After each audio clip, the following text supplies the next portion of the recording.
Hello everyone, unit 7 properties of bulk matter में hydrostatic series का एक और वीडियो लेके आए हैं हम।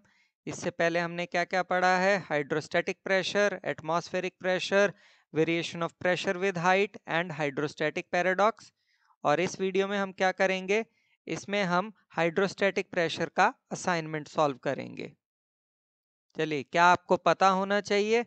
सबसे पहली चीज, hydrostatic pressure, the normal force exerted by a liquid at rest per unit area of the surface in contact with it is called as hydrostatic pressure or pressure of liquid. Atmospheric pressure, atmospheric pressure at any point is equal to the weight of a vertical column of air of unit cross sectional area extending from that point to the top of Earth's atmosphere. At sea level, its value is 1.013 into 10 to the power of 5 Pascal. This is called as 1 atmosphere. Variation of pressure with depth, P2 minus P1 is equal to rho gh. Gauge pressure, P minus PA is equal to rho gh. Then it was hydrostatic paradox, which says that the pressure exerted by a liquid depends only on the height of liquid column and is independent of the containing vessel. चलिए, ये है आपका वो assignment, ये इसके पहले 4 question. Do try these questions. जब ये हो जाए तो नेक्स्ट सेट ऑफ क्वेश्चंस, ये है आपके क्वेश्चन नंबर 5 to 10, इन्हें ट्राई करो। जब ये हो जाए तो next set of questions, next is question number 11 and 12। सो ये टोटल आपके 1 to 12 क्वेश्चंस हो गए। इन क्वेश्चंस को खुद ट्राई करो, ना आए तो वीडियो को आगे प्ले करो। चलिए असाइनमेंट सॉल्व करते हैं। Question number 1, explain why a part, the blood pressure in humans is greater at the feet than at the brain. Now, pressure depends on the height of the blood column as P is directly proportional to H, because formula hota hai P equal to rho GH. As the height of the blood column is more at the feet than it is at the brain, so blood pressure is more at the feet. B part, atmospheric pressure at a height of about 6 km decreases to nearly half of its value at the sea level, though the height of the atmosphere is more than 100 km. Density of air is maximum near the sea level and it decreases with the increase in height from the surface. Now P is directly proportional to rho because P is equal to rho GH. So at a height of 6 km from the surface, it decreases to nearly half of its value at sea level. Third part, hydrostatic pressure is a scalar quantity even though pressure is force divided by area. So when force is applied on a liquid, the pressure in the liquid is transmitted in all direction. इसे Pascal's law कहते हैं. Hence hydrostatic pressure does not have a fixed direction and it is a scalar physical quantity. D part, pressure of atmosphere does not break windows. So atmospheric pressure is exerted on both sides of a window. So net force exerted on the window is 0, यानी कि no net force is exerted on the window. So uniform pressure is there and it will not break the window. Question number 2, two vessels have the same base area but different shapes. The first vessel takes twice the volume of water that the second vessel requires to fill up to a particular common height. Is the force exerted by the water on the base of the vessel the same in the two cases? If so, why do the vessels filled with water to the same height give different readings on a weighing scale? तो सबसे पहली बात, force दोनों में same होगी। क्यों होगी अभी एक्सप्लेन करते हैं। तो height is same for both vessels, so pressure is same क्योंकि P इक्वल टू होता है रो जी एच। ना force is equal to pressure into base area. अब आपका प्रेशर और बेस एरिया दोनों ही अगर सेम होंगे तो उस सिनेरियो में the force exerted by water on the base is same for both the vessels. तो पहला पार्ट हो गया। अब दूसरे पार्ट के लिए हम ये कहते हैं कि रीडिंग डिफरेंट क्यों आ रही है वेइंग स्केल के ऊपर। तो the liquid exert pressure and hence force not only on the base but also on the sides of the vessel। यानी कि आपका जो लिक्विड है वो सिर्फ बेस के ऊपर ही नहीं, बाकी साइड्स के ऊपर भी प्रेशर और फोर्स एक्सर्ट करता है। ये फोर्स जो है ये नॉर्मल होती है to the sides of the vessel. For vessel B इस फोर्स का कोई कंपोनेंट होता नहीं है डाउनवर्ड डायरेक्शन में, लेकिन वेसल ए के लिए इस फोर्स का एक नॉन जीरो कंपोनेंट होता है वर्टिकली डाउनवर्ड्स। सो उसके कारण क्या होगा, वेसल ए जो है वो हायर रीडिंग देगा as compared to vessel B when they are weighed on a weighing scale. Question number 3. A 50 kg girl wearing high heel shoes balances on a single heel. The heel is circular with a diameter 1 centimeter. What is the pressure exerted by the heel on the horizontal floor? So क्या क्या given है? M is 50 kg, diameter is 1 centimeter, that is 10 to the power of minus 2 meter. Radius will be 0.5 into 10 to the power of minus 2 meter. ना area of heel A equal to pi r square क्यों use किया? क्योंकि heal circular है। इसमें हमने पाई और are की value रखी तो हमारे पास एरिया निकलता है 7.85 into 10 to the power of minus 5 metre square. Force exerted by the heel on the floor F equal to m g, इसमें वैल्यूज रखी तो ये निकलता है 490 newton. Now the pressure exerted by the heel on the floor P equal to F by A, F और A की value रखी तो प्रेशर निकलता है 6.24 into 10 to the power of 6 pascal. Question number 4. The two thigh bones, each of cross-sectional area 10 centimeter square, support the upper part of a human body of mass 40 kg. Estimate the average pressure sustained by the femurs. Take G is equal to 10 meter per second square. So total cross-sectional area of femurs होगा 2 into 10 centimetre square. क्यों? क्योंकि हमारी to Thai bones है। एक का cross sectional area 10 centimetre square है तो दो का कितना हो जाएगा? 2 into 10, that is 20 centimetre square. ठीक है, यानी कि 20 into 10 to the power of minus 4 metre square. Force acting on the femurs होगा F equal to m g. M की जगह हमारा 40 क्योंकि गिवन है, जी की जगह 10 वो भी, तो ये आ गया 400 newton. Vertically down normal to the femurs होगा। Now average pressure P equal to F by A, इसमें वैल्यूज रखी तो ये हमारे पास निकलता है 2 into 10 to the power of 5 newton per metre square. Question number 5. Torricelli's barometer used mercury. Pascal duplicated it using French wine of density 984 kg per meter cube. Determine the height of the wine column for normal atmospheric pressure. Now, density of mercury is 13.6 into 10 to the power of 3 kg per meter cube. Height of the mercury column H1 is equal to 0.76 meter. Density of French wine is 984 kg per meter cube. And height of the French wine column we need to find, we call that as H2. As the pressure in both the columns is same, so we can say pressure in the mercury column is equal to pressure in the French wine column. That means ρ1 H1G is equal to ρ2 H2G. G से G cancel हो जाएगा.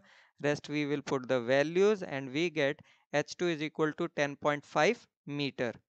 Question number 6. A hole of area 5 centimeter square is formed in the side of a ship 3 meter below the water level.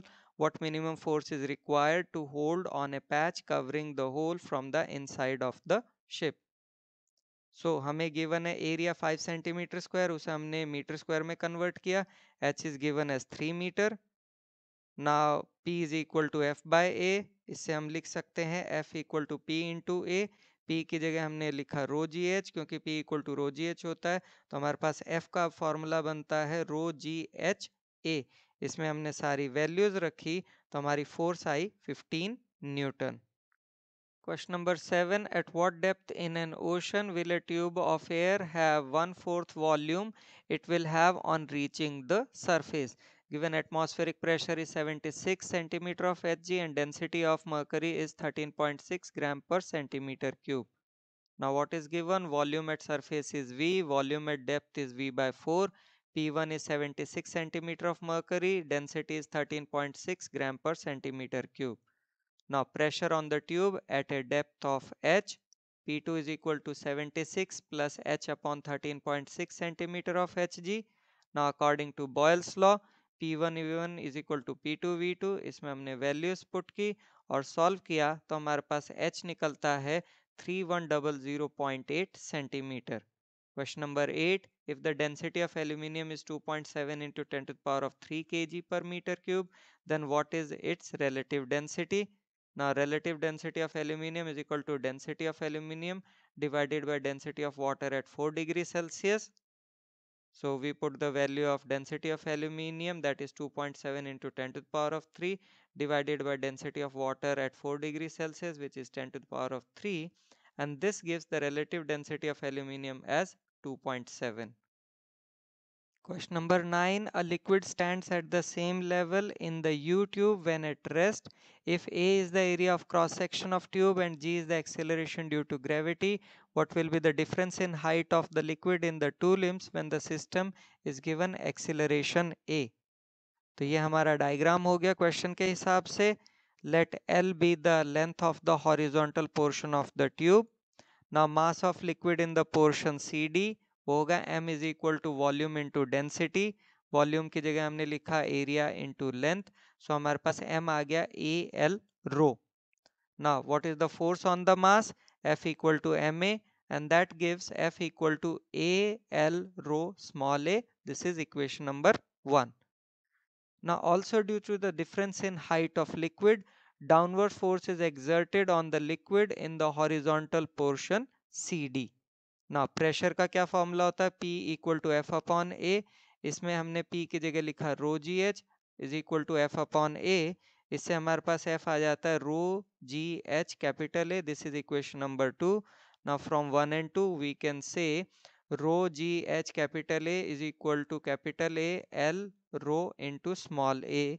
यहाँ से हमारे पास H का formula आ जाता है L into small A upon ji. Question number 10. At a depth of 1000 meter in an ocean, what is the absolute pressure? What is the gauge pressure? Find the force acting on the window of area 20 centimeter into 20 centimeter of a submarine at this depth, the interior of which is maintained at sea level atmospheric pressure.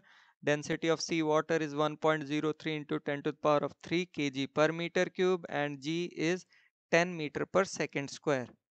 So हमारे पास given है h 1000 metre and rho is 1.03 into 10 to the power of 3 kg per meter cube. पहला है absolute pressure P is equal to PA plus rho GH.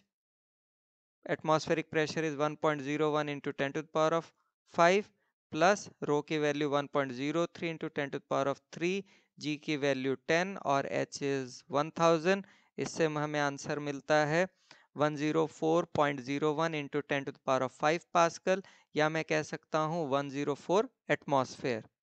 B part gauge pressure is P minus of PA that is rho GH. और अगर इसमें values रखता हूँ तो वो निकलता है 103 into 10 to the power of 5 pascal that is 103 atmosphere. C part पे आते हैं. Now what is the pressure outside the submarine? P is equal to PA plus rho GH. Now what is the pressure inside the submarine, which is equal to PA? So net pressure acting on the window, that is the gauge pressure, that is equal to P minus PA, that is 103 into 10 to the power of 5 Pascal. Area of window, A is equals to 0.2 into 0.2, that gives 0.04 meter square. Now what is the force acting on the window? F is equal to gauge pressure into area. We put the values and we get the answer 4.12 into 10 to the power of 5 Newton. Question number 11. A part, it is known that density rho of air decreases with height y as rho equal to rho naught e to the power of minus y by y naught, where rho naught is equal to 1.25 kg per meter cube is the density at sea level and y naught is a constant. This density variation is called the law of atmospheres. Obtain this law assuming that the temperature of atmosphere remains a constant, that is isothermal conditions. Also assume that the value of G remains constant. B part, a large helium balloon of volume 1425 meter cube is used to lift a payload of 400 kg. Assume that the balloon maintains constant radius as it rises. How high does it rise? Take y0 is equal to 8000 meter and density of helium as 0.18 kg per meter cube. पहले करेंगे A part. Now we know that the rate of decrease of density of air with height is directly proportional to density. That means minus of d rho upon dy is directly proportional to rho. Rate of decrease है ना, इसीलिए minus का sign आया. इसमें हम लिख सकते हैं d rho upon d y is equal to minus of k rho where k is the constant of proportionality. इसे लिखा जा सकता है d rho upon rho is equal to minus of k d y. Now integrating both sides, left hand side को integrate करेंगे within the limits rho not से rho और right hand side को इंटीग्रेट करेंगे within the limits 0 से y. ठीक. अच्छा, 1 bye rho D रो का इंटीग्रेशन आपका निकलेगा log to the base of e of rho limits rho not से रो, और यहाँ dy का इंटीग्रेशन होगा y विद इन लिमिट्स 0 से y। आगे चलते हैं। फिर हमने क्या किया, एक बार upper limit minus lower limit रखा, तो ये बना log rho minus of log rho not is equal to minus k in bracket y minus 0।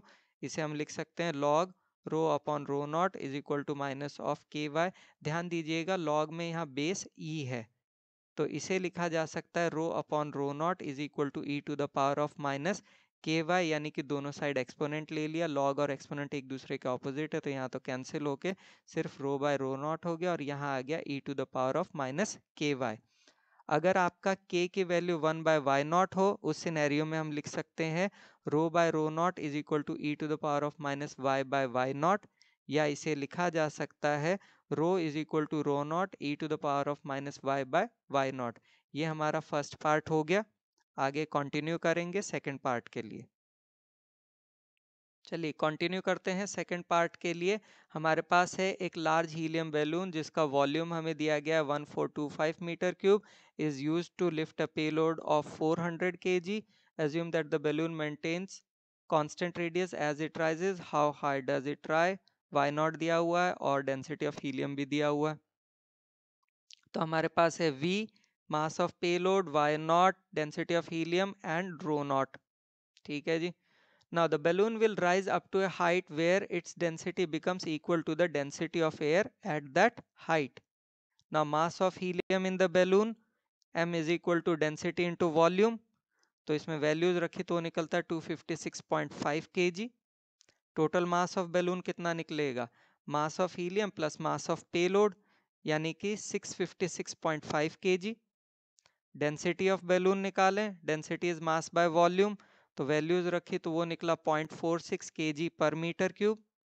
From law of atmosphere क्या था, rho equal to rho naught e to the power of minus y by y naught, या हम लिख सकते हैं rho by rho not is equal to e to the power of y by y naught. इसमें हमने values रखी, तो ये हमारे पास आया e to the power of y by 8000 equal to 2.72, या लिख सकते हैं y is equal to 8000 log of e 2.72। इसमें वैल्यू रखी तो ये हमारे पास आया 8000 मीटर या 8 kilometre. Question number 12. A manometer reads the pressure of a gas in an enclosure as shown in A. When a pump removes some of the gas, the manometer reads as in B. The liquid used in manometers is mercury and the atmospheric pressure is 76 centimeter of mercury. A part is give the absolute and gauge pressure of the gas in the enclosure for cases A and B in units of centimeter of mercury. Part B is how would the levels change in case B if 13.6 centimeter of water immiscible with mercury are poured into the right limb of the manometer. Ignore the small change in the volume of the gas. Now atmospheric pressure is given, that is 76 centimeter of Hg. Now remember, difference between the levels of mercury in the two limbs give the gauge pressure, यानी कि ये 20 और यहाँ पे -18। -18 क्यों, क्योंकि ये कम हुआ है ये ज़्यादा हुआ इसलिए +20 है। तो पहला केस लिया, इसमें हमारा atmospheric pressure is 76 centimetre of Hg, gauge pressure आ गया 20 सेंटीमीटर ऑफ Hg, तो एब्सोल्यूट प्रेशर कितना निकलेगा, दोनों का sum that is 96 centimetre of Hg। दूसरे केस में आ जाते हैं। इस केस में आपका एटमॉस्फेरिक प्रेशर तो वही 76 सेंटीमीटर ऑफ Hg, यहाँ पे गॉज प्रेशर निकलेगा -18 क्योंकि कम हुआ है इसमें, तो एब्सोल्यूट प्रेशर दोनों का सम यानी कि 58 सेंटीमीटर ऑफ Hg निकलेगा। आगे कंटिन्यू करते हैं बी पार्ट के लिए। B part 13.6 centimetre of water is poured into the right limb of figure B, यानी कि इसके अंदर 13.6 सेंटीमीटर का वाटर पोर किया गया राइट लिम्ब के अंदर। Now relative density of mercury कितना होता है 13.6, इसका मतलब a column of 13.6 centimetre of water is equal to 1 centimetre of mercury. Let H be the difference between the levels of mercury in the two limbs. So pressure in the right limb कितना निकलेगा, PR is equal to PO plus 1 centimeter of Hg, यानी कि 76 plus 1 यानी कि 77 centimetre of Hg. This is equation number 1. The mercury column will rise in the left limb. तो pressure in the left limb कितना निकलेगा? PL is equal to 58 plus H. This is equation number 2. From 1 and 2 we can say PR is equal to PL. Values रखी तो H आता है 19 centimeter. That is the difference between the levels of mercury in the two limbs will be 19 centimeter. Now is the time for acknowledgement. Google, Bing, NCERT सबका धन्यवाद जहाँ से जो चीज़ ली गई. I am really thankful to them and do watch the next video which is on Pascal's law. Thank you so much.